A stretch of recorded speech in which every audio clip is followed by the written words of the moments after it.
Bom dia, irmãos. Feliz sábado. Acho que eu tenho que entrar no link lá, não? Não, primeiro você loga. Mãe, como assim? Você vai fazer outro live? Aí eu boto abrir. Mãe, você Peraí, vai deixa fazer eu outro compartilhar live? aqui. Mãe, é outro live? Agora é o culto.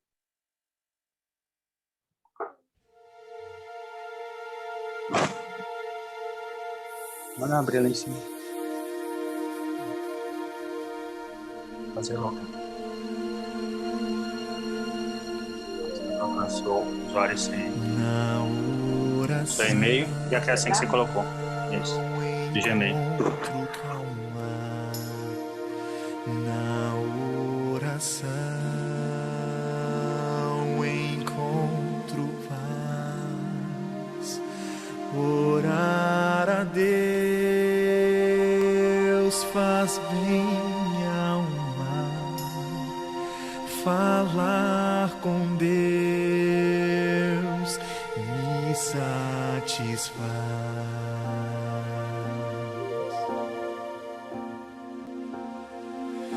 Falar com Deus, que privilégio. Abrir a alma ao Criador. Sentir que os céus estão abertos e ouvir a voz do Salvador.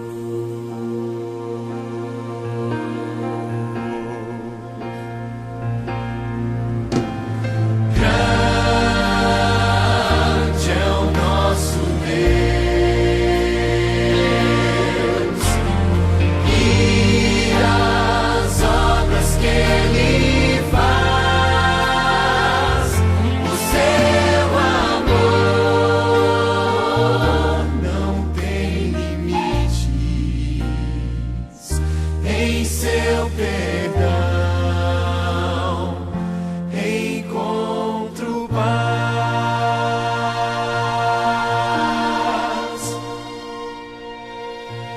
Falar com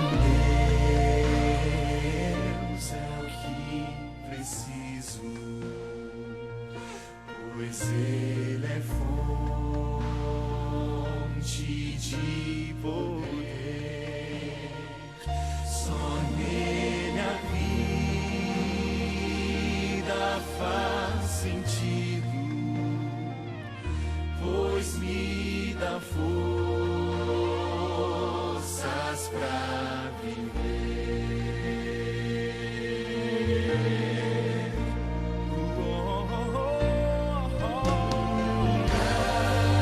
Grande é o nosso Deus e as obras que Ele faz.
ti é meu desejo, Senhor, te honrar com meu coração, te adorar.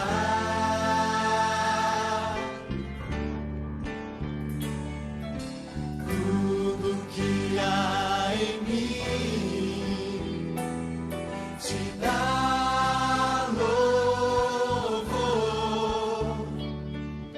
só a ti adoro, meu Senhor.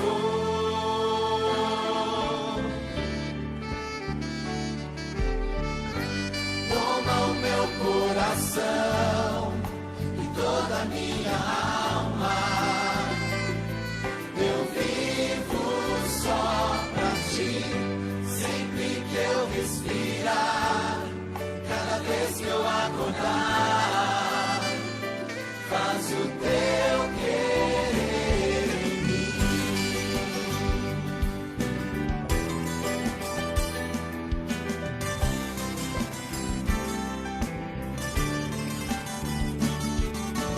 Este é meu desejo, Senhor, te honrar com meu coração,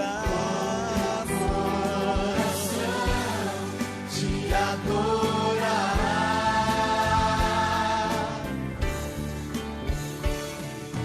Tudo que há em mim te dá louvor, só a ti adoro, meu Senhor, meu Senhor. Toma o meu coração, toda a minha alma, eu vivo só pra ti, sempre que eu respirar, e cada vez que eu acordar, faz o teu querer em mim. Toma o meu coração e toda a minha alma, eu vivo só pra ti, sempre que eu respirar, e cada vez que eu acordar, faz o teu querer em mim. Toma o meu coração e toda a minha alma, eu vivo só pra ti, sempre que eu respirar, e cada vez que eu acordar, faz o teu querer em mim.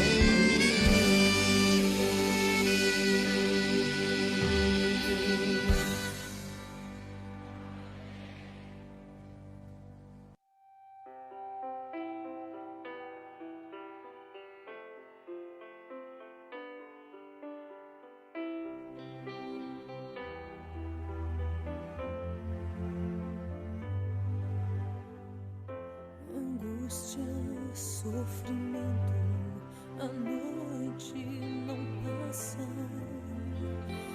Eu choro, problemas, tantas dores. Onde vou ter a solução? É difícil. Quem disse que haveria segurança neste mundo aqui? Não existe. Então eu me pergunto, Senhor, como irei vencer tantas lutas? Preciso aprender a confiar quando a dor me fizer desistir de viver. Eu vou orar, então vou sentir teu poder, teu amor, e pra sempre descansar em tuas mãos, descansar.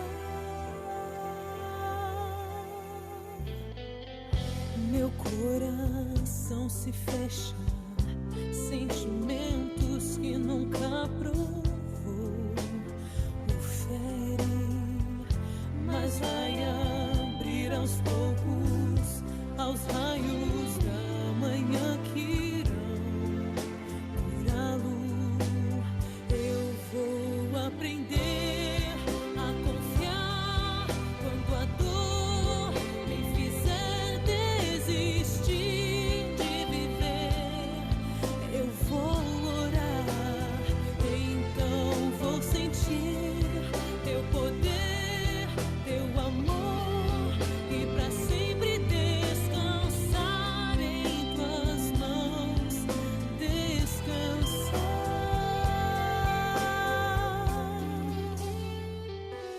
No sofrimento nasce então a esperança e a coragem. Vou esperar e aprender junto aos pés desta cruz.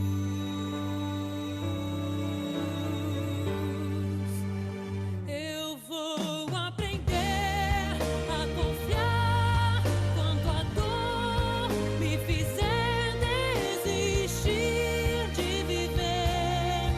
Eu vou orar, então vou sentir teu poder, teu amor, e pra sempre descansar em tuas mãos, descansar.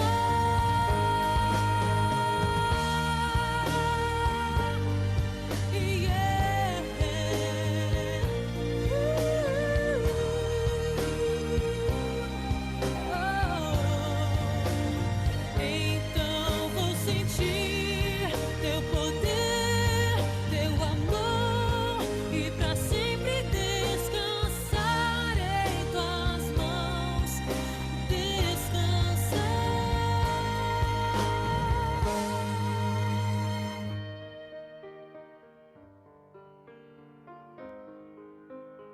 Eu vou aprender a confiar.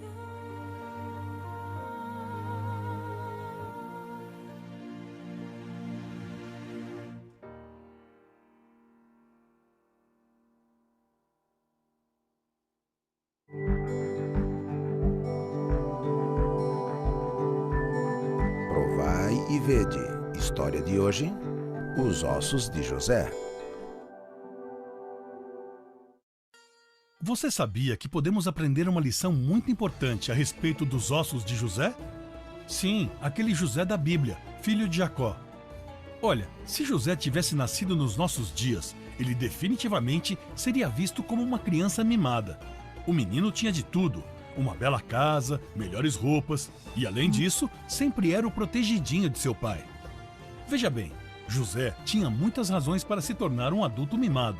Mas Deus misericordiosamente levou José para longe de sua casa confortável para ser escravo em terras estrangeiras. De uma hora para outra, ele, que tinha tudo, não tinha mais nada. Bem, quase nada. Ele ainda tinha duas pedras muito preciosas: fé e lealdade. Com essas duas pedras em mãos, José decidiu colocar primeiro Deus, não importando o que acontecesse. Então, mesmo quando foi acusado falsamente ou enviado para a prisão, ele nunca perdeu a coragem. O Senhor estava com ele. E depois deste teste, Deus estava pronto para tirar José da posição mais humilde da terra para uma das mais honradas. Mas será que essa nova vida de facilidade e riqueza faria com que ele se encantasse com os luxos do Egito? Sabemos que, quando Satanás falha em nos derrubar com as provações, ele procura nos iludir com riquezas, conforto ou poder, para que percamos o foco daquilo que realmente importa. A vida de José mostra que Satanás não teve sucesso em nenhuma dessas abordagens. Mas afinal, o que os ossos têm a ver com toda essa história? Bem, preste atenção neste versículo. Também levou Moisés consigo os ossos de José, pois havia este feito os filhos de Israel jurarem solenemente, dizendo: certamente Deus vos visitará. Daqui, pois, levai convosco os meus ossos. Êxodo 13:19. Aqui, vemos José dizendo a seus irmãos que ele não queria que nada que fosse seu ficasse no Egito. propriedades, crianças e nem mesmo seus ossos. Ele não queria que ninguém pensasse que o apego ao Egito, que é um símbolo do mundo, pudesse ter diminuído seu desejo pela terra prometida. Ao devolver o dízimo e o seu pacto, peça ao Senhor que coloque também seus pensamentos, família, propriedades e recursos em outra terra, nosso verdadeiro e eterno lar. Que possamos colocar nossos desejos por último e primeiro Deus. E agora eu os convido para este momento especial de adoração através dos dízimos e das ofertas. Que Deus os abençoe. Olá, crianças! Chegou um momento que eu gosto muito, a adoração infantil. Vamos aprender muitas coisas sobre a Bíblia e sobre Jesus, e junto com os pais. Vamos prestar bastante atenção, ok? Hoje vamos ouvir uma história muito especial. Feliz sábado! Que bom que você já está aí ligadinho, ligadinha para adoração infantil. Feliz sábado, Marcos! Feliz sábado. O tema da nossa história é comer como um rei. E o verso se encontra na Bíblia, no livro de 1 Coríntios 10, 31. 1 Coríntios 10, 31. Pode ler para nós. Portanto, quer comais, quer bebais, ou façais outra coisa qualquer, fazei tudo para a glória de Deus. Amém. Muito obrigada. A Bíblia conta de muitos milagres fantásticos que Jesus realizou. Um dos mais lindos fala da ressurreição de uma menina. A Bíblia não conta o nome dela, mas diz que quando o papai dela percebeu que ela estava muito doente, correu ao encontro de Jesus para que Jesus pudesse curá-la. Mas Jesus demorou um pouquinho para chegar e ela morreu. Nada é impossível para Jesus. Quando Jesus chegou na casa da menina, ele foi até o seu quarto e...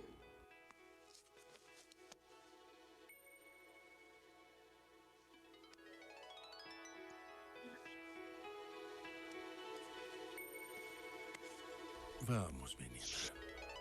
Levante-se.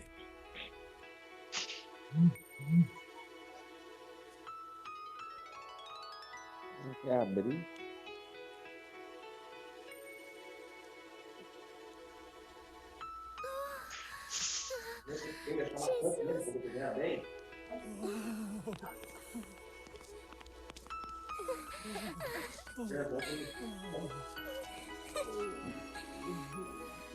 Obrigado, mestre. Obrigado. Que milagre maravilhoso! Não sabemos qual a doença a menininha teve, mas sabemos que precisamos cuidar da nossa saúde para evitarmos ficar doentes. E hoje eu vou dar algumas dicas de uma boa alimentação. Fique ligadinho, hein? Bom dia! Ai, acabei de acordar e mamãe preparou um de jejum café da manhã delicioso. Eu já tomei um copo de água purinha e agora eu vou me alimentar muito bem. Frutinha gostosa, que delícia! Pão integral, sucrilhos sem açúcar e um delicioso copo de suco e castanhas também. É assim, no café da manhã nós precisamos nos alimentar como verdadeiros reis e rainhas. Comer bastante e coisas saudáveis para termos energia para estudar, para brincar. Que fominha, hora do almoço! Voltei da escola, estudei bastante, só comi uma frutinha no recreio. E agora, que almoço gostoso! Arroz integral, eu prefiro arroz integral. Feijão, brócolis, saladinha de alface, tomate, purê de batata. Nham, nham, nham, vou comer tudo! No almoço, nós precisamos nos alimentar como príncipes e princesas. Hora do jantar! Brinquei, estudei, agora vou comer porque já vou dormir de novo. Ué, será que mamãe esqueceu de alguma coisa? Torradinhas, uma frutinha, geleia e um suco? Só isso? Ah, ela não esqueceu de nada. É assim que deve ser o nosso jantar. Poucas variedades e também, comer menos. No jantar, nós devemos comer como um mendigo. Eu não vou precisar de energia para brincar, estudar, porque logo, logo eu vou dormir. Então não esquece, no jantar, comer pouquinho. Queridos, espero que tenham aprendido. Fica a lição para todos. Comamos para viver e não vivamos para comer. Acho que eu filosofei agora, mas é isto. Precisamos nos alimentar da melhor maneira para termos boa saúde. Vamos orar? Senhor, agradeço a comida deliciosa que Tu nos dás a cada dia. Ensina-me a dividir o que tenho com os outros. Em nome de Jesus, amém.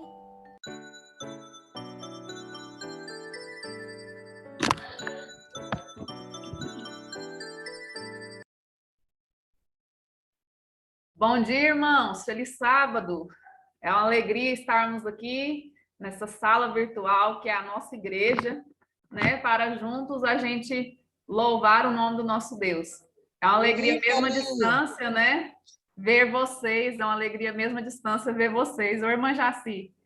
Tudo bem, Kelinha? Mesmo, graças a Deus, mesmo à distância, podermos nos reunir, né, virtualmente, para louvarmos o nome do nosso Deus nesse tempo que, infelizmente, a gente não está podendo, né, reunir na igreja, mas é uma alegria ainda assim podermos adorar o nosso Deus em espírito e em verdade. Ele disse que aonde tiver um ou dois reunidos no nome dele, ele estaria ali. Eu vejo mais de um ou dois, então com certeza o Senhor está aqui. Um tempo friozinho, né? Aqui na chácara onde a gente mora, tá precisando usar a blusinha. Eu tô vendo ali o Gilmar também de blusa, né? Sinal que lá tá bem frio também. Mas Deus vai aquecer nossos corações agora, através do louvor, né? Nós vamos cantar que o Rei está vindo e que o Senhor possa realmente, né, voltar mais breve possível para nos levar para morar com Ele nas mansões celestiais. Vamos cantar com alegria.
Os remidos a chamar.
Aqui é para você poder... Bom dia, irmãos.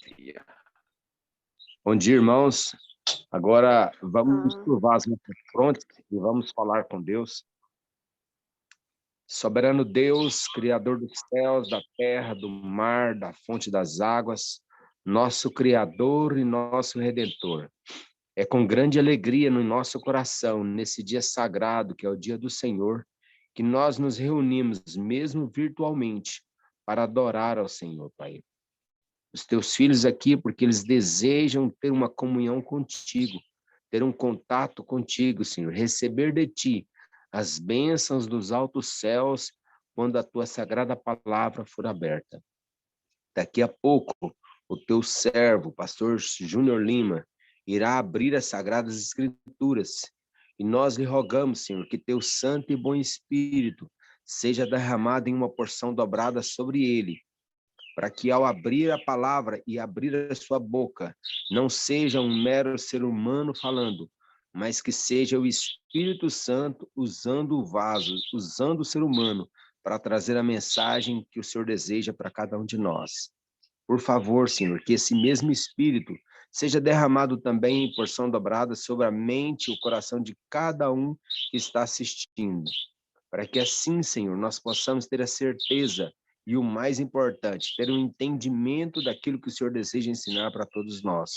Abra o nosso coração, abra o nosso entendimento, e é somente o teu santo e bom Espírito que pode fazer isso por nós.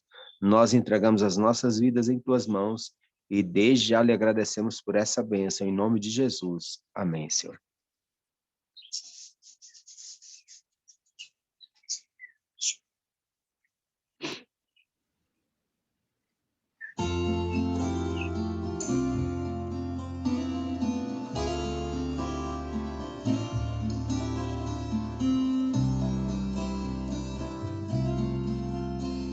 O céu é muito belo, a vida aqui também.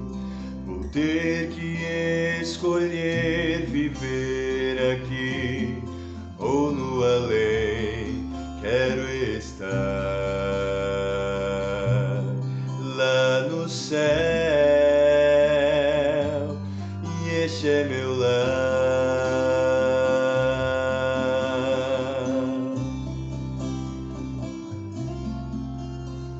Não sonho em vão com este lindo e belo lar. Certeza tenho então, aqui não é o meu lugar. Quero estar lá no céu,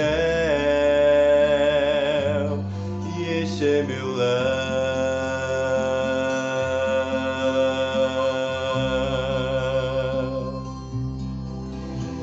A Deus contente servirei, enquanto aqui viver. No céu eu morarei,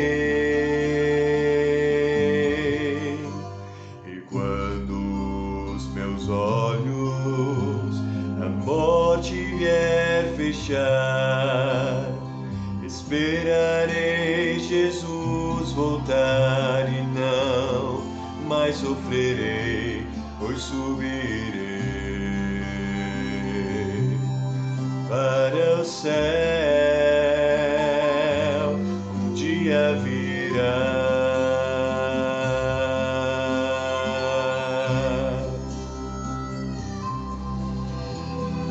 Deus contente servirei, enquanto aqui viver no céu eu morarei.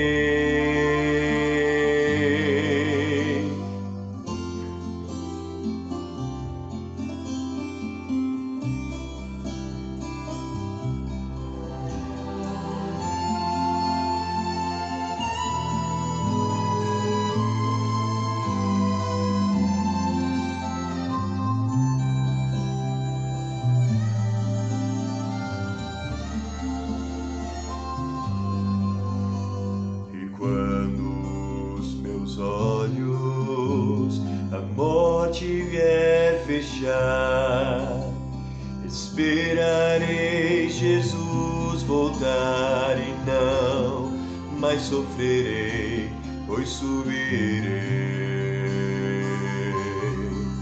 para o céu,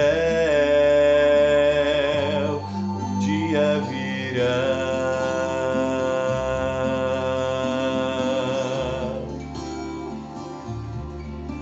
Dia virá.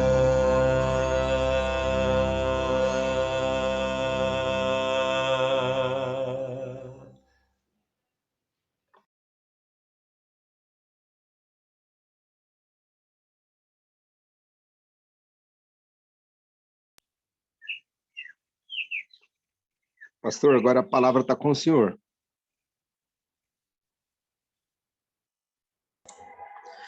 Ok, ok. Olá, queridos. Bom dia para vocês. Bom sábado. É um prazer estar aqui novamente com vocês. A convite, né? Estivemos aí domingo passado estivemos juntos estudando a palavra de Deus, estudando a Bíblia. E aí nós lemos um texto, né? Que para que nós pudéssemos entender o texto, nós tínhamos que voltar lá atrás, e aí estudamos o contexto e percebemos que não dava para terminar em um dia só.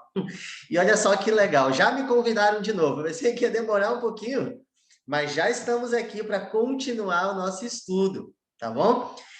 Se você não estava domingo passado, eu sou o pastor Júnior, sou o pastor de jovens aqui do setor Pedro Ludovico, e também sou o pastor escolar do Colégio Adventista Setor Pedro Ludovico, ok?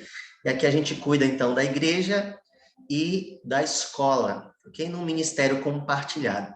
E estivemos, domingo passado, juntos estudando a genealogia de Cristo, né? Ou pelo menos um texto, aquilo que eu considerei o texto mais importante, o texto mais emblemático, para que nós pudéssemos entender o porquê, né? Porque Mateus escreve, antes de começar todos os eventos da história de Cristo, antes de começar a história em si do que Jesus fez, por que Jesus coloca a genealogia de Cristo ali?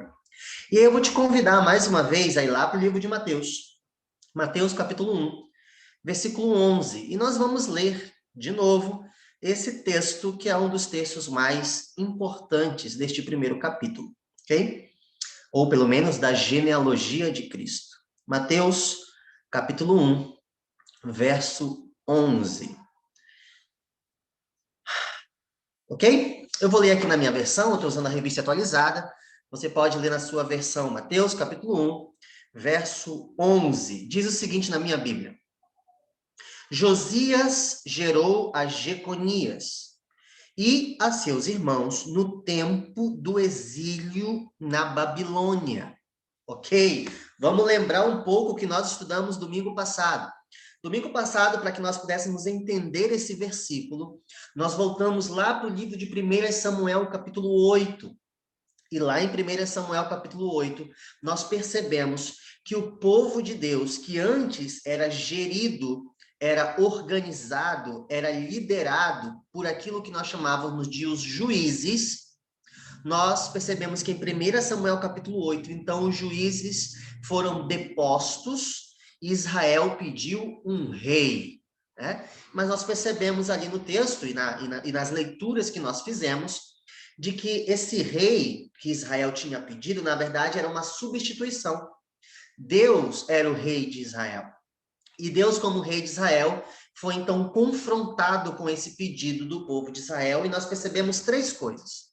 Primeiro, Israel rejeitou o Senhor como rei. Segundo, Israel esqueceu de quem era o Senhor. E terceiro, Israel desprezou o Senhor.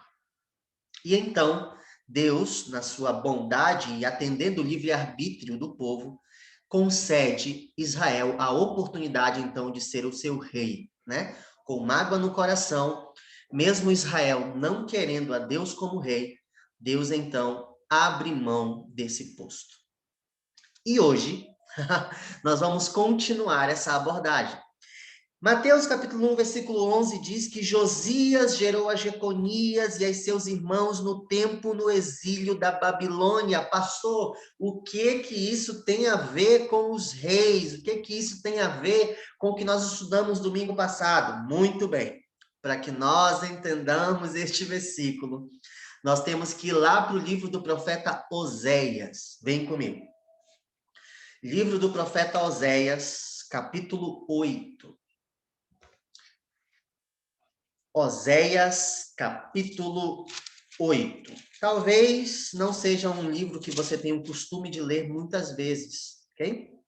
Mas o livro do profeta Oséias é um dos livros mais importantes do Antigo Testamento, principalmente quando a gente está estudando o Novo Testamento. E você vai entender um pouco o porquê hoje na compreensão da genealogia de Cristo.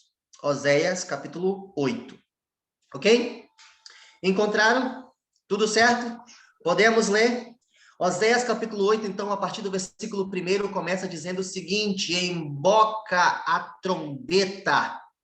Ele está falando assim, ó, prepara a tua trombeta, porque o que eu vou te dizer agora é pesado. Escuta só.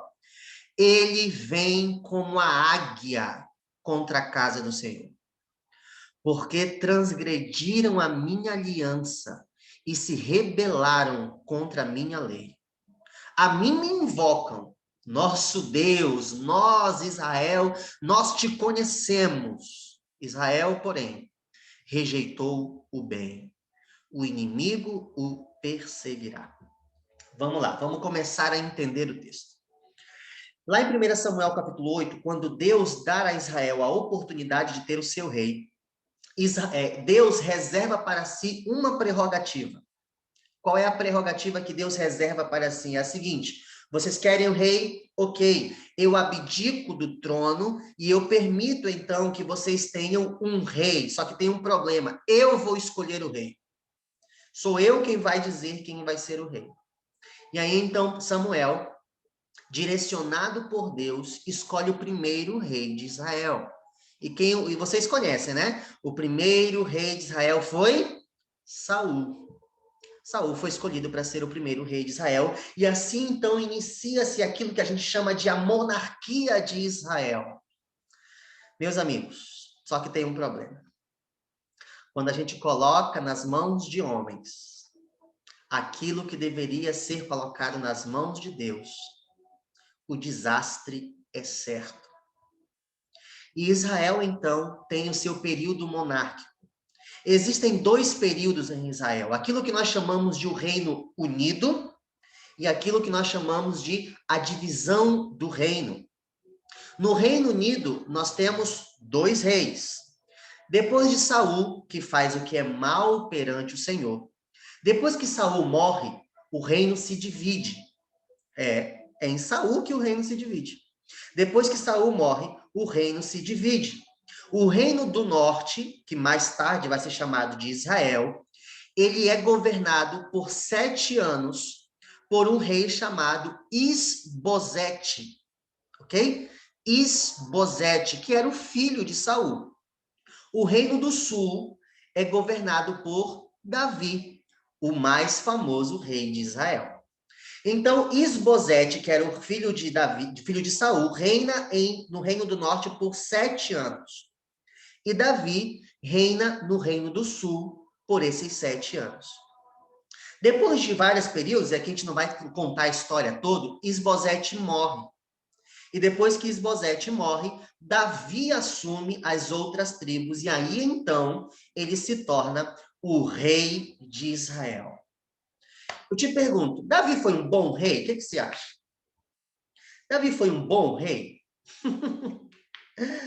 Alguns teólogos assim, sim, Davi foi um bom rei. Sim, e podemos dizer que Davi tenha sido um bom rei. Só que o problema é que Davi era humano. E a gente é passivo de erro. E Davi caiu em desgraça.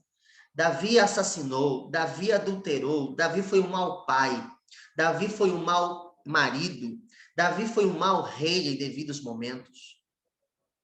E depois que Davi morre, quem assume o reino é Salomão. E Salomão, então, ele é aquele que é bendito com a sabedoria de Deus, é aquele que é agraciado com a sabedoria dos céus, e o começo do seu reino é muito bom. As outras nações vêm até Salomão para conhecer o Deus de Salomão, só que lá pelo final da sua vida, Salomão faz o que é errado. Por mais que tenha se arrependido, Salomão também não pode ser considerado um rei perfeito. Foi um bom rei, mas desobedeceu a Deus. Depois que Salomão morre, aí então nós temos a divisão do reino. O reino do sul fica então com Roboão, o filho de Salomão. E o reino do norte é entregue nas mãos de um cidadão chamado Jeroboão. Eu espero que vocês estejam entendendo a história até aqui, ok? O reino do norte então é entregue a Jeroboão. Então, no reino do norte, no reino de Israel do norte, não mais se tinha a linhagem de Davi como reis, ok? Não se tinha mais a linhagem de Davi como reis. Eram, então, outros reis escolhidos por Deus no começo, chamado Jeroboão. E o que isso tem a ver com Mateus capítulo 1? O que isso tem a ver com Oséias capítulo 8? Agora que chega o X da questão. Presta atenção no que eu vou te dizer agora. Depois que o reino se divide, o reino do norte tem 19 reis. Ok? Anota aí. O reino do norte tem 19 reis. Desses 19 reis, 100%. Todos os reis de Israel são horríveis, terríveis, desobedientes, idólatras, assassinos, 100% dos reis. Todos os reis que assumem o trono do Reino do Norte desobedecem a Deus. O texto que nós lemos, e isso é num período de 200 anos, ok? Desde que Salomão morre, 200 anos se passam e nós temos 19 reis. Esses 19 reis, todos fazem o que é mal perante o Senhor. E aí vem o texto de Oséias, capítulo 8, que diz assim, ó: emboca a trombeta, ele vem como a águia contra a casa do Senhor, porque transgrediram a minha aliança e se rebelaram contra a minha lei. Vem comigo rapidinho até o livro de Deuteronômio. Deuteronômio, capítulo 28. Você vai entender o que Oséias está falando ali. Deuteronômio. Rapaz, sumiu da minha Bíblia esse livro? Aqui, achei. Deuteronômio, capítulo 28. Ok? Deuteronômio, capítulo 28, nós vamos ler o versículo 49. Deuteronômio 28 é o que nós chamamos de a aliança, os termos da aliança. A gente vai estudar um pouco isso na lição da escola sabatina, tá bom? Mas quando a gente fala sobre a aliança do Sinai, todas as vezes que a Bíblia se refere à aliança no Sinai, ela está falando de Deuteronômio capítulo 28. Ok? E olha o que diz em Deuteronômio, capítulo 28, versículo 1. Versículo 15. Diz assim, ó: será, porém, que se deres ouvido à voz do Senhor teu Deus, se não deres ouvidos à voz do Senhor teu Deus, não cuidando em cumprir todos os seus mandamentos e os seus estatutos, que hoje te ordeno, então virão todas estas maldições sobre ti e te alcançarão. Presta atenção agora. A aliança tem duas vias. A primeira, da obediência. Deuteronômio capítulo 28, do versículo 1 ao versículo 14. Você pode ler isso depois, tá bom? Do versículo 1 ao versículo 14 é o que aconteceria com Israel se eles fossem obedientes. Agora, a partir do versículo 15 até o versículo 68, é o que aconteceria com Israel se eles fossem desobedientes. Aí, Deuteronômio, capítulo 28, versículo 49, diz assim, ó. Se você for desobediente, o Senhor levantará contra ti uma nação de longe. Da extremidade da terra virá. E olha só como ele começa, ó. Como voo impetuoso de quem? Da águia. Nação cuja língua não entenderás. 50. Nação feroz de rosto, que não respeitará o velho, nem se apiedará do moço. Opa! Agora a gente começa a entender o que é que Oséias está falando. Oséias capítulo 8, versículo 1 diz, emboca a trombeta. Ele vem como a águia contra a casa do Senhor. O que que Oséias está dizendo? Que texto Oséias está citando? Deuteronômio, capítulo 28. Oséias está fazendo o povo lembrar dos termos da aliança do Senhor. Oséias está dizendo assim, olha, vocês foram desobedientes à lei de Deus. E ele fala isso. Assim, ó, porque transgrediram a minha aliança e se rebelaram contra a minha lei. Oséias está pegando lá o termo, lá do Sinai de Deuteronômio capítulo 28, e trazendo para a realidade do povo de Israel, lembrando Israel que se eles fossem desobedientes, Deus traria sobre eles um rei, uma nação, um povo que iria exterminar Israel. Sabe o que é o pior de tudo? O versículo 2. Oséias capítulo 8, versículo 2. Vocês estão em Deuteronômio ainda, né? Deixa marcado Oséias, que ele é o nosso texto principal. Ok? Oséias capítulo 8, versículo 2, dentro desse pequeno trecho, é uma das piores partes do verso, que diz assim, ó. Vocês me invocam, e vocês dizem assim, ó, nosso Deus. Nós, Israel, te conhecemos.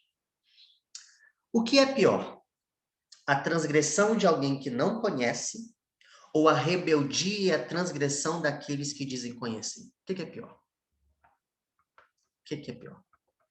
Israel levantava a voz e dizia, nós conhecemos o Senhor. E isso torna muito mais grave o pecado de Israel. Eles conhecem o Senhor, mas transgridem a aliança do Sinai. Olha aqui para mim, irmão, irmã. Presta atenção no que eu vou te dizer agora. Nós nos intitulamos povo de Deus. Nós nos intitulamos conhecedores de Deus. E quantas vezes, sendo conhecedores da lei, transgredimos a lei? Quantas vezes, sendo povo escolhido de Deus, ou se intitulando povo escolhido de Deus, nós transgredimos a aliança de Deus? Vocês acham que sobre nós haverá menor rigor do que para Israel? Você acha que sobre nós cairá, a mão de Deus pesará menos do que pesou sobre o povo de Israel? Você acha que nós que estudamos a Bíblia, que dizemos que somos o povo portador da mensagem, que dizemos que somos a voz dos anjos das mensagens angélicas, nós que dizemos que nascemos numa profecia, você acha mesmo que sobre nós haverá menor rigor? Não. Quanto mais conhecedores, mais responsáveis somos. E é isso que está acontecendo com Israel agora. Eram conhecedores, conheciam a Deus, mas transgrediram a aliança do Senhor. E o texto continua no versículo 4, dizendo assim, ó. Eles estabeleceram o quê? Qual é a palavra que é usada agora? Reis. Opa! Aqui a gente já vê a conexão que existe entre 1 Samuel capítulo 8, que nós estudamos domingo passado, e o texto de Oséias. Eles estabeleceram reis. Olha aqui, mas não da minha parte.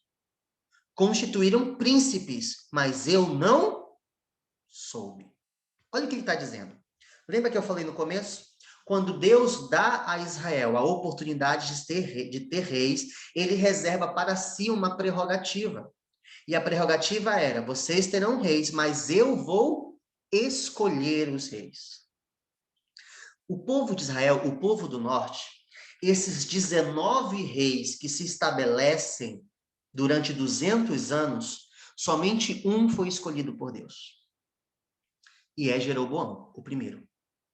O resto, nenhum foi de Deus. Incrível. Sabe o que acontecia? O rei de Israel estava ali no trono, e aí vinha um capitão, matava o rei e se dizia rei. Não, agora eu sou o rei. E aí sabe o que o povo dizia? Muito bem, parabéns, é isso aí, você é o nosso novo rei.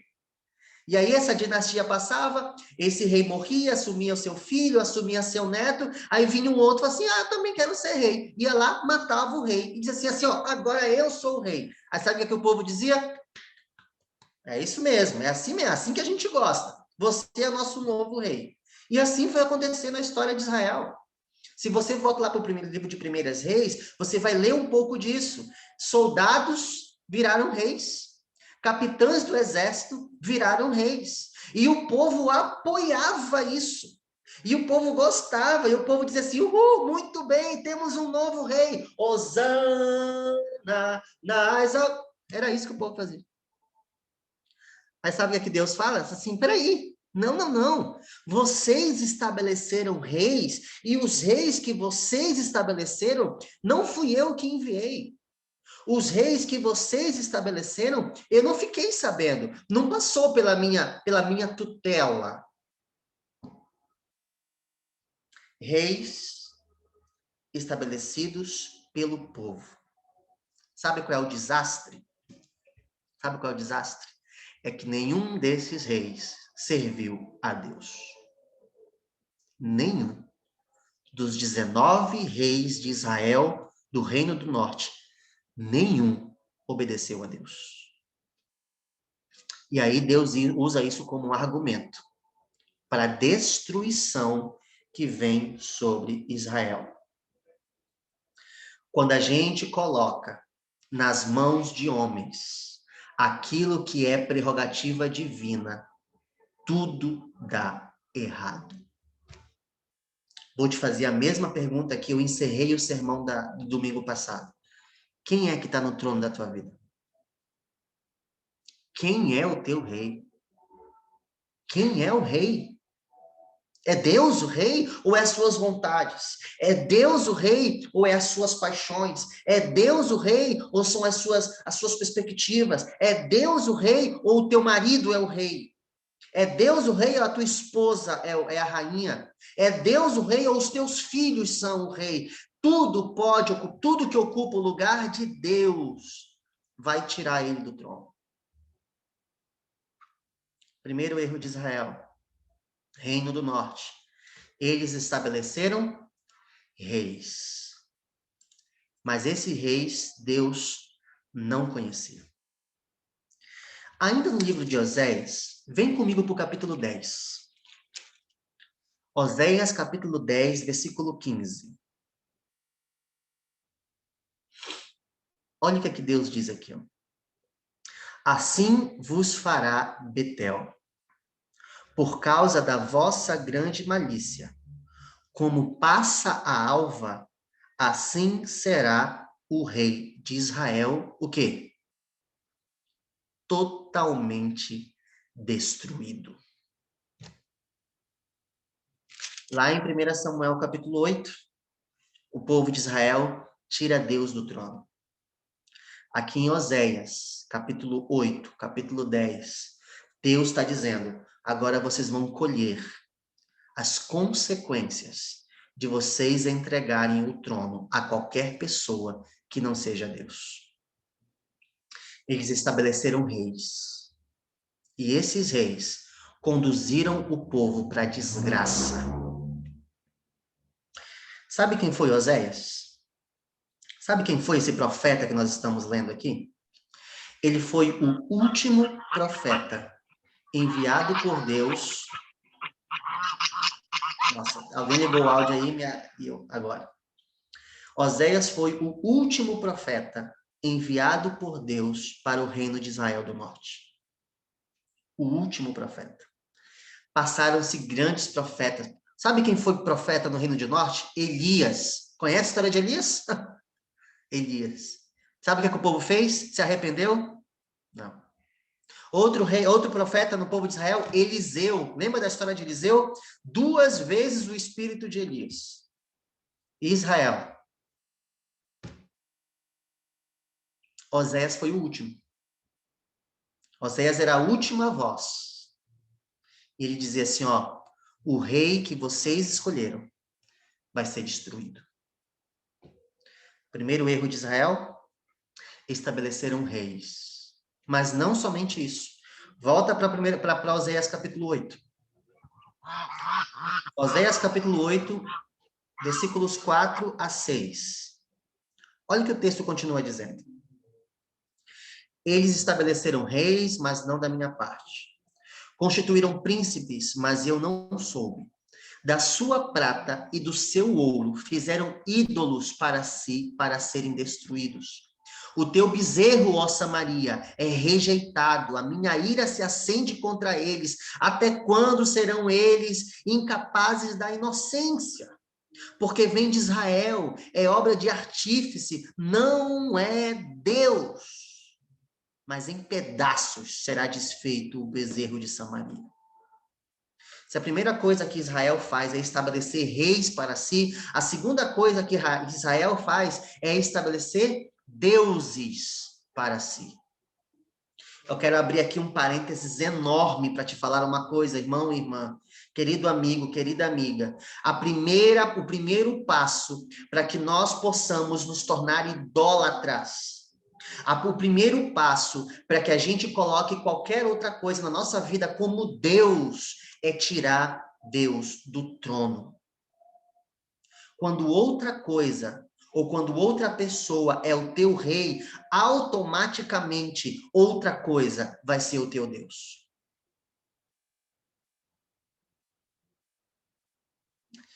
O povo de Israel, juntamente com seus reis, estabeleceram no lugar de Deus, deuses. E dos 19 reis que passaram, existem 2 que têm essas prerrogativas. Vem comigo para o livro de Primeiras Reis. Primeiro livro de Reis, capítulo 12. Olha o que esse rei fez. Primeiro Reis, capítulo 12. Aqui nós vamos ler a história de Jeroboão. Jeroboão foi o primeiro rei de Israel dividida. Ok? Esse foi o rei que Deus escolheu até mesmo. Porque, a priori, ele era uma boa pessoa para assumir o reino de Israel. Agora, olha o que esse rei faz. 1 Reis, capítulo 12, a partir do versículo 25. Anota aí. É texto que a gente vai ler, estudando a Bíblia que a gente está fazendo aqui. 1 Reis, capítulo 12, versículo 25. Diz assim, ó, Jeroboão edificou Siquém, na região montanhosa de Efraim, e passou a morar ali.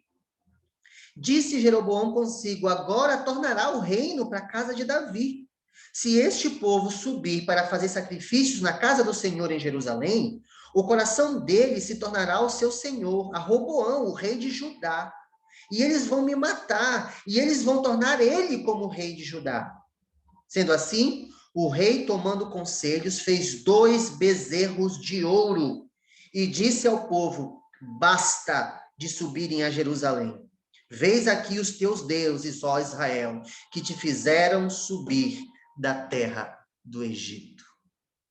Olha o que está acontecendo aqui. Você lembra do que a gente estudou em 1 Samuel, capítulo 8? Israel tinha acabado de sair do Mar Vermelho. Israel tinha acabado de passar pelo Mar Vermelho. Moisés subiu para receber de Deus a lei. Aí o que é que o povo de Israel faz no pé do monte? Bezerros de ouro. E o que é que eles dizem? Israel, esses são os teus deuses que te tiraram da terra do Egito.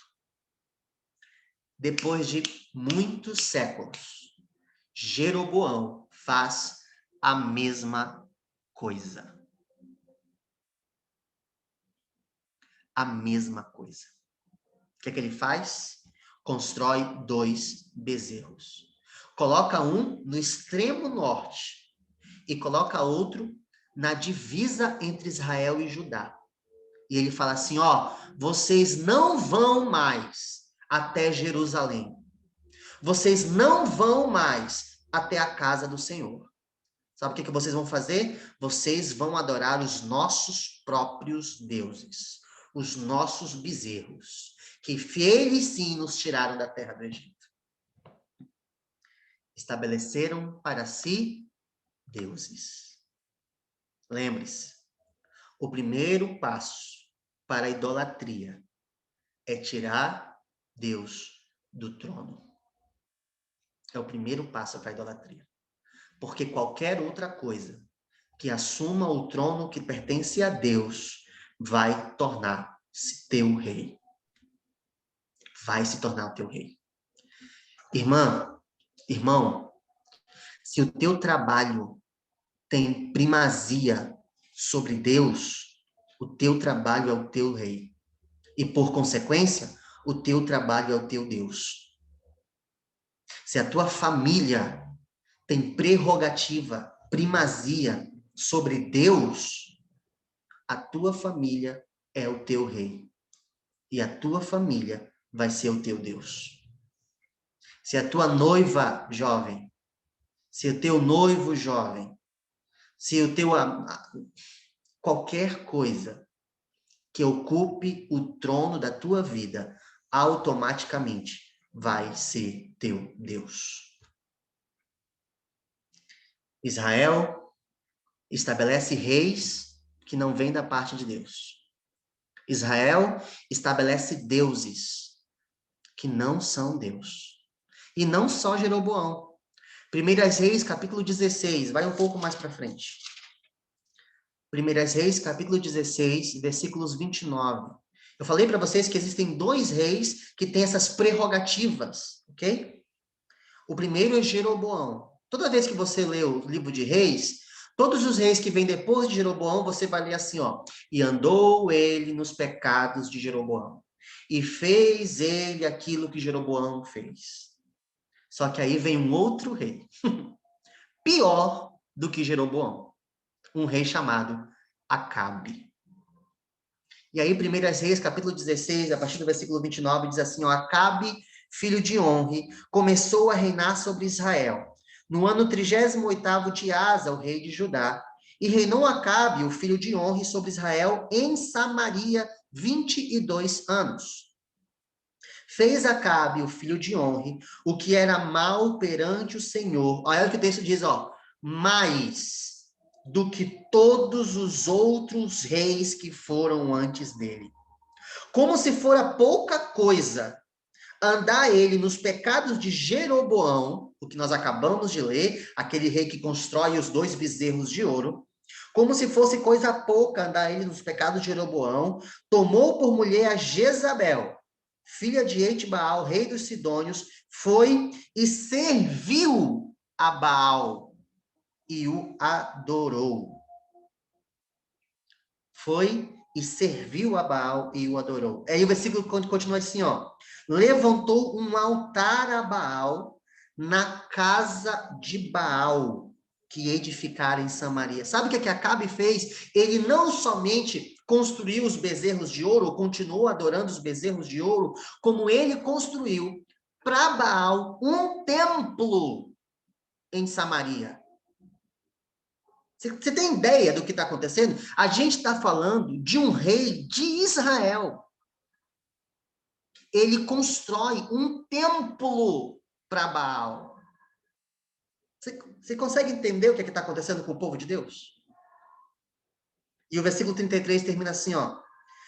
Também fez Acabe um poste ídolo, de maneira que cometeu mais abominações para irritar ao Senhor, Deus de Israel, do que todos os outros reis que foram antes dele.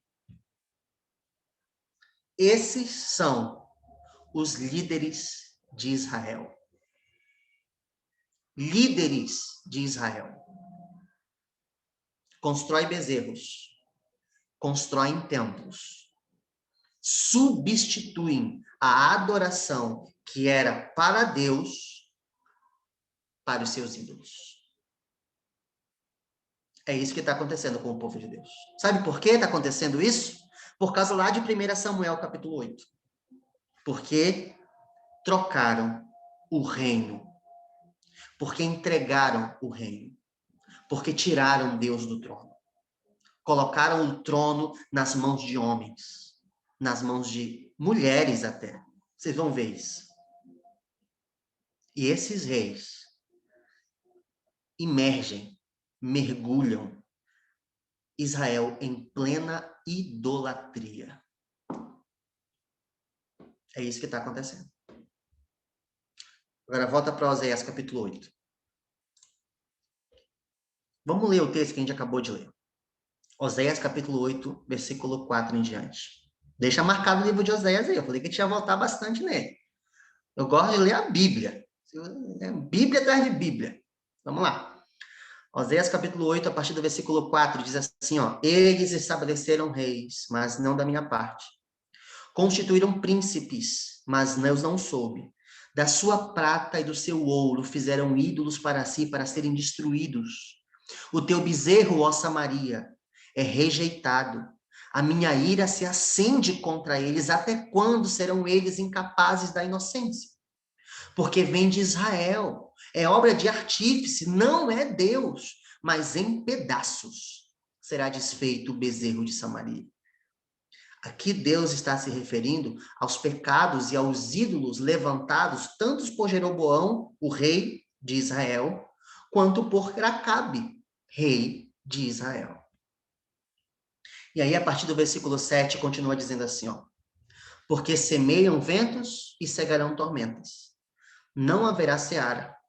A erva não dará farinha. E se der farinha, quem vai comer vai ser os estrangeiros. Israel foi devorado. Agora está entre nações como coisa que ninguém se agrada. Olha o que o povo de Deus está sendo considerado. Israel está entre nações em que ninguém se agrada. Porque subiram a Assíria. O jumento montês anda solitário, mas Efraim mercou amores. Efraim se misturou. Quando fala Efraim, está falando sobre o reino do norte, ok? Esse reino que pertencia ao norte. Se misturou, transgrediu a minha aliança. Estabeleceram reis que não vieram de mim. Estabeleceram príncipes que não vieram de mim. Estabeleceram deuses que não pertencem a mim, não existem, são deuses falsos, mergulhados em idolatria, mergulhados em prazeres, mergulhados em assassinatos, mergulhados em conspirações, mergulhados em pecado, mergulhados em rebeldia, mergulhados em iniquidade. Isso é Israel. Liderada por reis humanos, conduz o povo para onde um ser humano caminha sozinho. Para a destruição da sua própria vida. Versículo 11. Diz assim, ó. Porquanto Efraim multiplicou altares para pecar, estes lhe foram para pecar. Embora eu lhe escreva a minha lei em 10.000 preceitos. Para um pouco aí. Quantos preceitos tem a lei de Deus? 10. Aí Deus fala assim, ó, ainda que eu pegasse esses 10 preceitos e multiplicasse por 1000 ainda que eu lhe prescrevessem 10.000 preceitos, estes seriam tidos como coisa estranha. Amam os sacrifícios. Por isso, Senhor, amam o sacrifício. Por isso, sacrificam, pois gostam da carne e a comem. Mas o Senhor não os aceita. Agora se lembrará da sua iniquidade e lhes castigará o pecado. Eles voltarão para o Egito. Nossa! Sabe qual era a maior bênção de Israel? Sabe do que Israel mais se agradava? É de ser um povo que foi tirado do Egito por Deus com mão forte. Eles gostavam tanto disso, isso era tão prazeroso para eles, que mesmo quando eles construíram outros deuses, sabe o que eles diziam para esses outros deuses? Esses são os deuses que nos tiraram do Egito. Era satisfatório o povo de Israel dizer, nós fomos tirados pelo nosso Deus do Egito. Aí sabe o que Deus está dizendo aqui? Vocês vão voltar para o Egito. Sabe por que vocês vão voltar? Porque vocês estabeleceram reis que não vieram da minha parte. Segundo, porque vocês estabeleceram ídolos ou deuses me substituindo. E pior do que isso, vocês estabeleceram, terceiro ponto, religiosidade. O texto diz que eles gostavam de sacrificar. Eles gostavam de oferecer sacrifícios. Porque eles eram pacíficos? Porque eles adoravam o Senhor? Não. Porque eles gostavam de comer a carne dos sacrifícios. Isso aqui não está falando sobre dieta vegana, vegetariana, ou não é disso que o texto está falando. Já vi gente usando esse texto para dizer, tá vendo? Israel comia carne. Não é disso que o texto está falando. O texto está falando sobre uma religiosidade falsa, uma religiosidade hipócrita, uma religiosidade que não era fundamentada em Deus, uma religiosidade manca, fake. Sabe? Vou abrir um parênteses aqui de novo.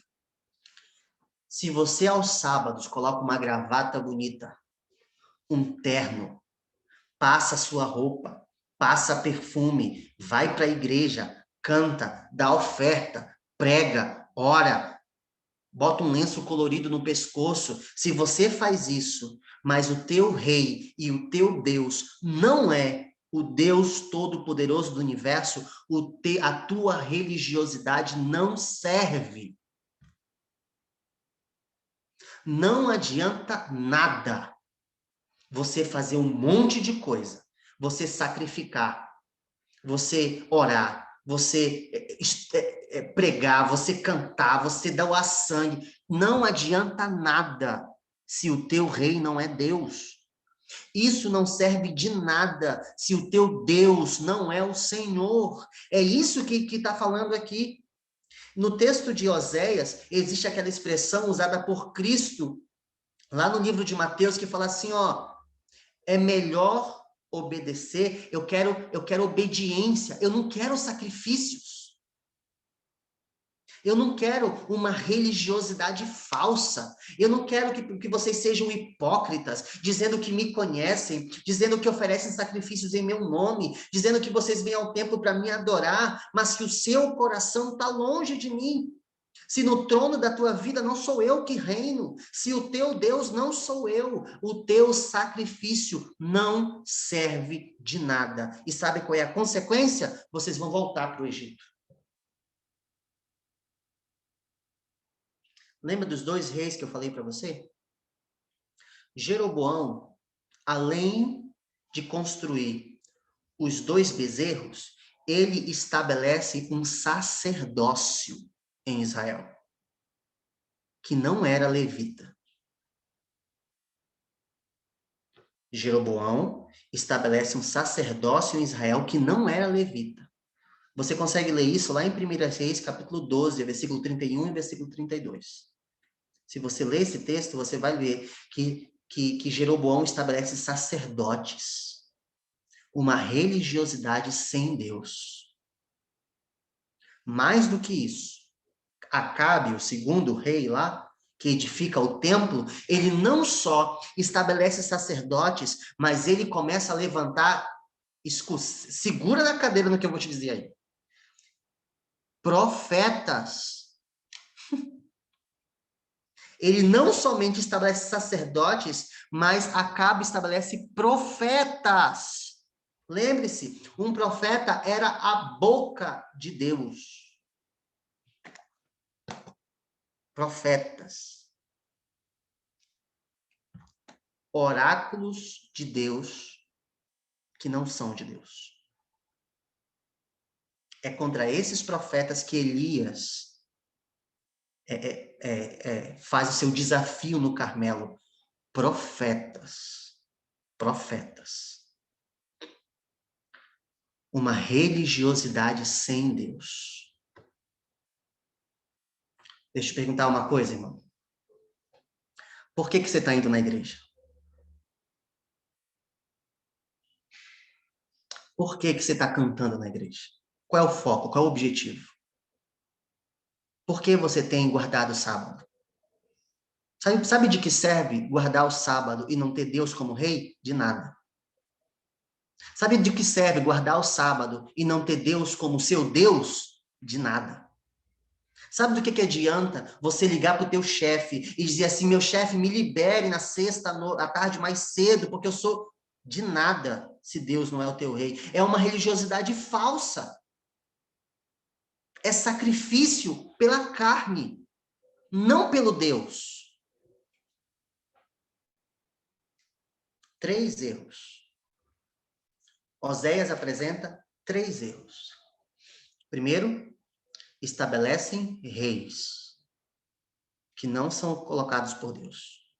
Segundo, eles estabelecem deuses no lugar de Deus. E terceiro, eles estabelecem uma religiosidade sem Deus. Aí, o livro de Oséias, capítulo 8, versículo 14, termina o capítulo.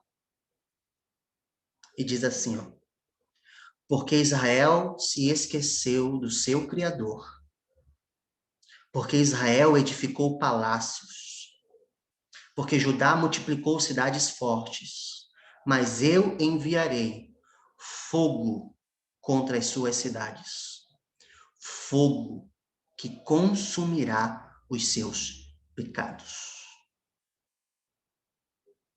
É triste ler que este texto de Oséias está sendo direcionado ao povo que Deus tirou do Egito. É triste saber que os oráculos do livro de Oséias estão sendo direcionados para aqueles que se declaravam povo escolhido de Deus. E nós? E nós? Quantas vezes a gente se orgulha de dizer eu sou adventista do 7º dia? E nós? Quem é o nosso rei? E nós? Quem é o nosso Deus? E nós? A nossa religiosidade. Olha o que Oséias capítulo 13 diz. Oséias capítulo 13, versículos 10 e 11. 13. Oséias capítulo 13, versículos 10 e 11. Diz assim, ó. Onde está agora o teu... Qual é a palavra que usa aí? Onde está agora o teu rei? Onde está agora o teu rei para que te salve? Os teus juízes, da qual dissestes, dá-nos reis e príncipes. Cadê? Eu acho irônico essas últimas palavras de Oséias. Oséias lembra lá de 1 Samuel, capítulo 8. E ele fala assim, povo, Agora que vocês vão sofrer as consequências da desobediência à lei de Deus, cadê o rei de vocês? Para que ele salve vocês agora. Não era isso que vocês queriam? Um rei que fosse adiante de vocês, que travassem as suas batalhas. Você lembra de 1 Samuel capítulo 8 que nós estudamos? Não, nós queremos um rei que vá na nossa frente, que trave as nossas batalhas. Aí Oséias fala assim, tá, cadê o rei agora? Onde está o rei de vocês? Versículo 11. Eu te dei um rei na minha ira. E agora eu vou tirar no meu furor. Queridos, nós somos livres para pecar. Escuta no que eu vou te dizer agora. Nós somos livres para pecar. Mas nós somos reféns das consequências. Você é livre para você escolher o que você quiser. Mas você é um escravo das consequências. Você é livre para adorar o Deus que você quiser. Você é livre para colocar no trono da tua vida o rei que você quiser. Você é livre para exercer a religiosidade do jeito que você quiser. Mas nós sempre seremos reféns das consequências. Seria muito pesado terminar a história de Israel assim. Mas aí vem o capítulo 14. Oséias, capítulo 14, versículo 1. E diz assim, ó. Volta, ó Israel, para o Senhor teu Deus. Ah, que Deus é esse? Me diz se isso não é um Deus de amor. Me diz se isso não é um Deus de misericórdia. Deixa eu colocar aqui só um. Me diz se esse não é o Deus que é paciente, que é benigno, que é bondoso, que é misericordioso. 200 anos, pessoal. 200 anos.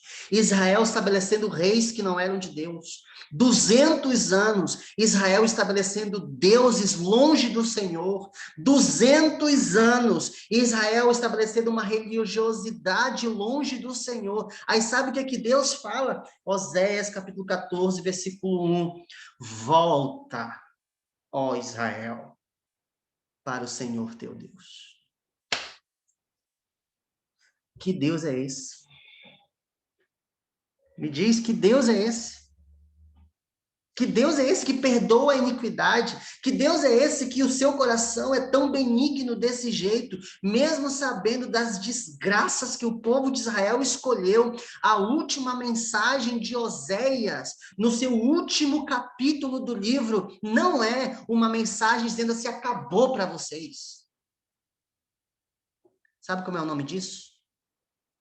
Graça, amor, misericórdia. A última mensagem de Oséias para Israel é a seguinte, ó, vocês estão perdidos.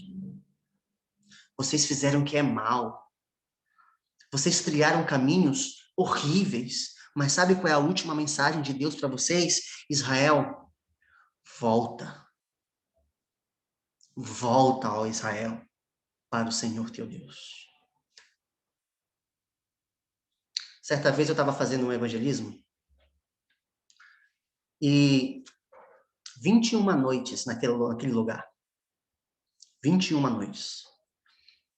Desde a primeira noite eu tinha uma jovem que sentava no último banco do auditório, no último lugarzinho do auditório.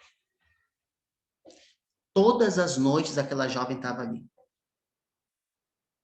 Todos os apelos, ela balançava a cabeça dizendo assim, eu aceito, eu concordo, é isso mesmo. Nas visitas que a gente fazia na casa dela, ela falava assim, não, estou gostando demais de tudo e tudo mais. Na última noite, eu fiz o apelo para o batismo. E eu comecei a chamar para o batismo. Chamei. E eu tinha quase certeza que aquela jovem ia aceitar. Só que enquanto eu fazia o apelo, a cabeça dela estava baixa e ela só balançava a cabeça dizendo não. E eu continuava apelando. E ela com a cabeça baixa dizendo não, não, não, não. Levantou-se várias pessoas naquela noite. 86 pessoas foram batizadas naquele evangelismo. Mas aquela jovem que veio todos os dias continuava balançando a cabeça dela dizendo não. Quando terminou a reunião, ela ficou sentada lá.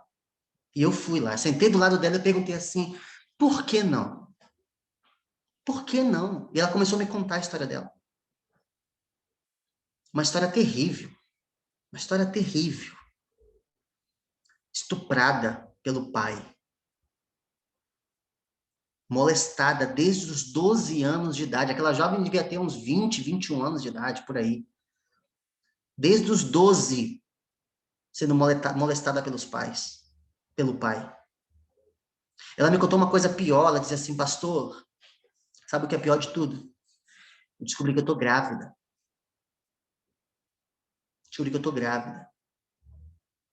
E esse filho é do meu pai. E ela olhava para ela e dizia assim, eu tô numa desgraça tão grande. Eu tô numa desgraça tão grande que não tem solução, pastor. Pior do que isso. Isso ela me contava chorando.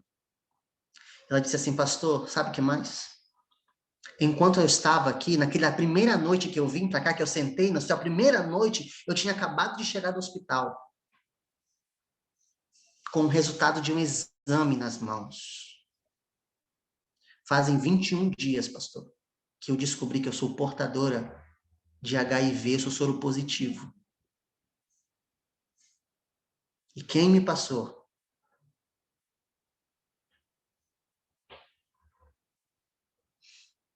E ela dizia assim, não dá. Eu cheguei num estado da minha desgraça tão grande que não dá, pastor. Não dá, não tem mais jeito para mim. E eu passei mais de 1h30 com ela, sentado ali. E ela só balançava a cabeça dizendo não.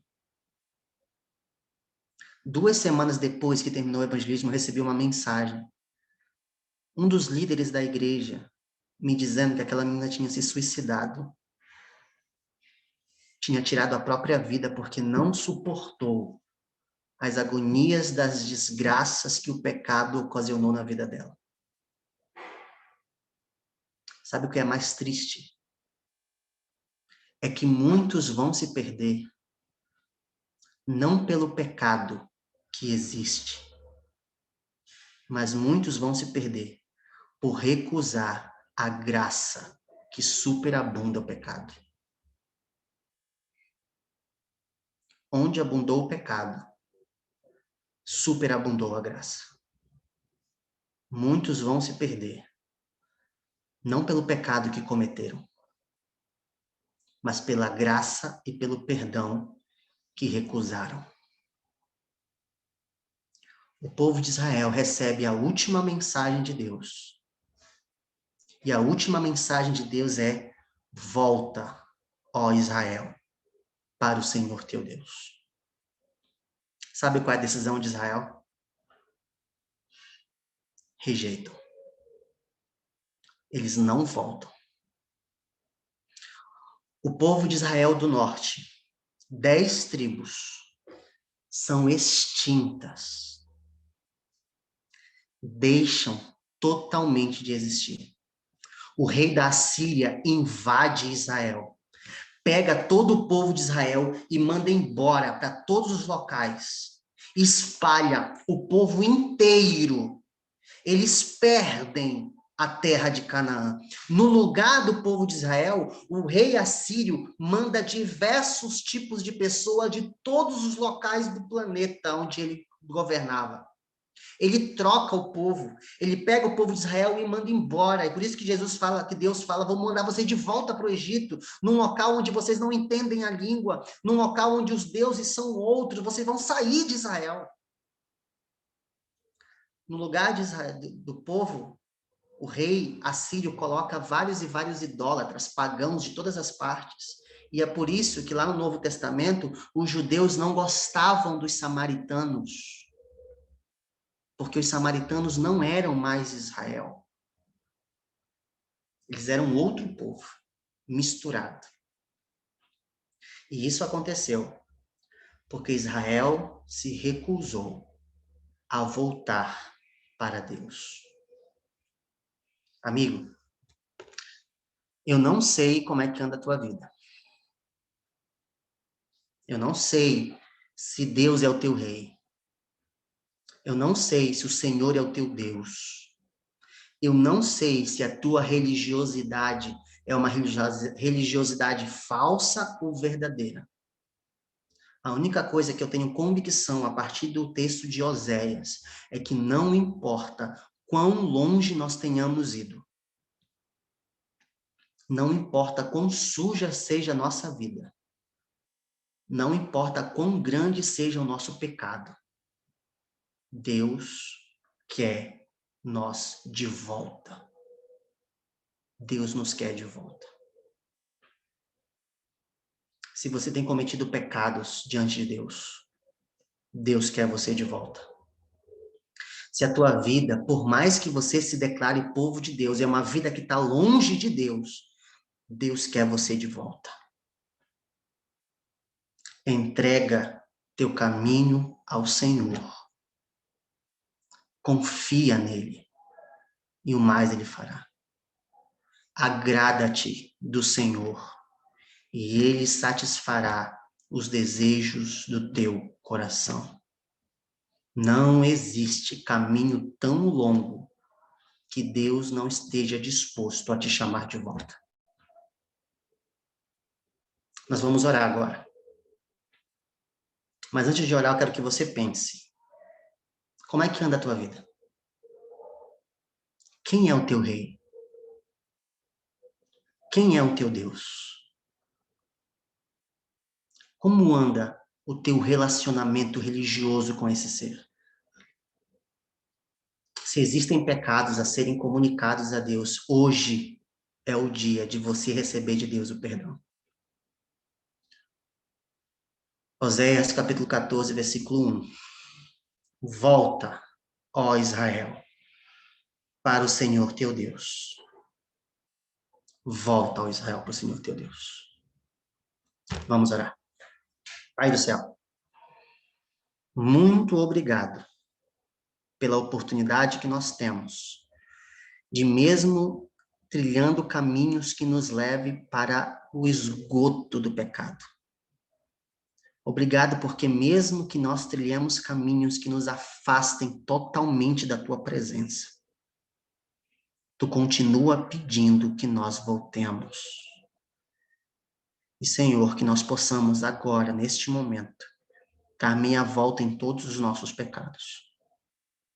E que nós possamos, de fato, estarmos no caminho do nosso Rei, que também é o nosso Deus. Colocamos em tuas mãos as nossas vidas mais uma vez nesse momento, aceitando o convite dos céus que diz volta. Tudo isso nós te oramos. Em nome de Jesus. Amém. Bom, a pergunta que fica é: o que é que esse texto tem a ver com Mateus, capítulo 1, versículo 11? Para que nós possamos continuar entendendo o que tem lá, a gente vai ter que voltar mais uma vez aqui, ok?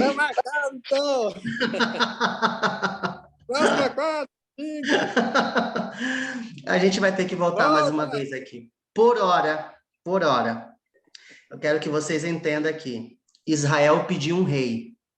Deus deu. O povo do norte teve 19 reis que fizeram o que era mal perante o Senhor.